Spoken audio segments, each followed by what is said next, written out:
Nais mo bang ibahagi ang iyong kwento ng kababalaghan?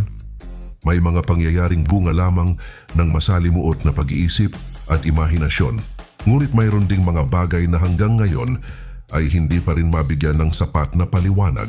Kung meron kang sariling karanasan, mag-send lamang ng PM sa ating channel. At baka ang susunod na kwentong maririnig dito ay mula sa iyo. Simulan na natin.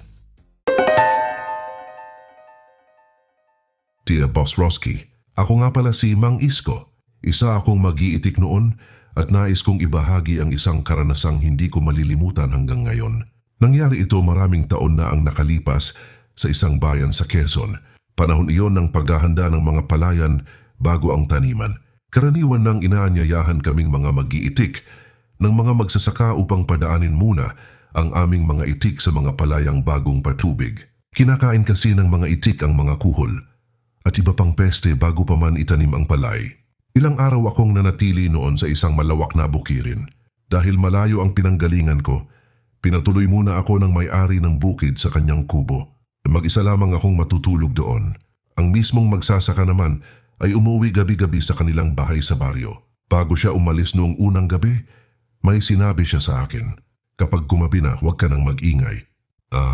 Hindi ko naman masyadong pinansin yun. Akala ko baka ayaw lang niyang makaistorbo ako sa ibang tao.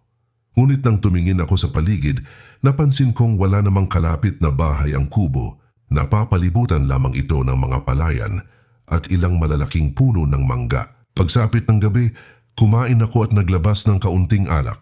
Dahil mag-isa lang naman ako, nagpasya akong maggitara habang umiinom.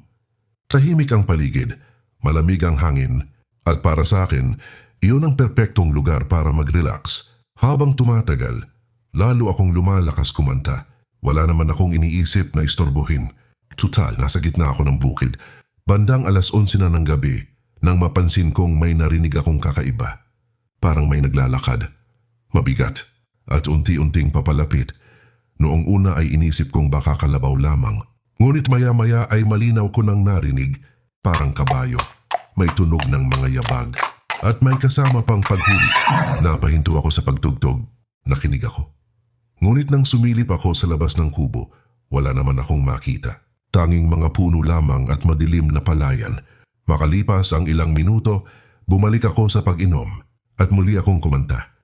Ngunit hindi pa man ako nakakatapos ng isang kanta, ay muli kong narinig ang kabayo.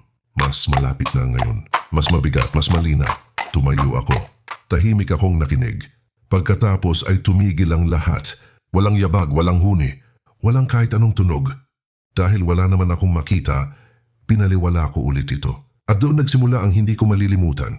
Pagkabirit ko pa lamang sa susunod na kanta, biglang umuga ang buong kubo. Hindi ang lupa, hindi ang paligid, ang kubo mismo. Parang may dalawang napakalalaking kamay na humawak dito at pilit itong niyayanig. Nalaglag ang gitara ko. Napatayo ako sa takot. Lalo pang lumakas ang pagyanig. Ang mga dingding na kawayan ay kumakalampag. Ang bubong ay tila malilipad anumang oras. At habang nanginginig ako sa loob, may narinig akong tinig mula sa labas. Malalim, mabigat, at hindi pangkaraniwang boses ng tao.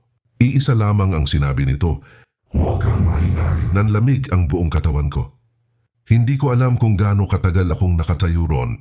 Ang huli ko na lamang natatandaan ay ang matinding takot na bumalot sa akin.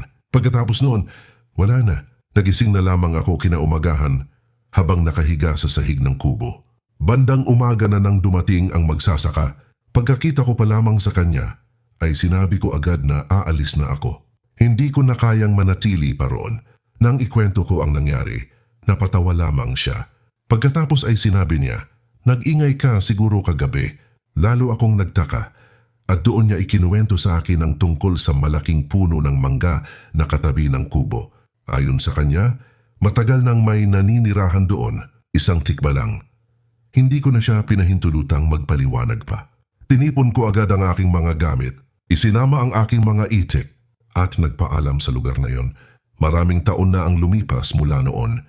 Hindi ko na muling binalikan ang bukid na yon. Ngunit hanggang ngayon, sa tuwing makaririnig ako ng yabag ng kabayo sa gabi, naaalala ko ang kubong iyon sa gitna ng palayan. At ang boses na minsan ko nang narinig sa dilim, "Huwag kang maingay." Maraming salamat sa pagbabasa ng aking kwento, Boss Roski, Mang Isko. Kung mayroon ka ring karanasang nais ibahagi, mag-send lamang ng PM sa ating channel. At para sa mas marami pang kwento ng kababalaghan, huwag kalimutang mag-follow at mag-subscribe. Maraming salamat sa pakikinig at magkita-kita tayong muli sa susunod na kwento.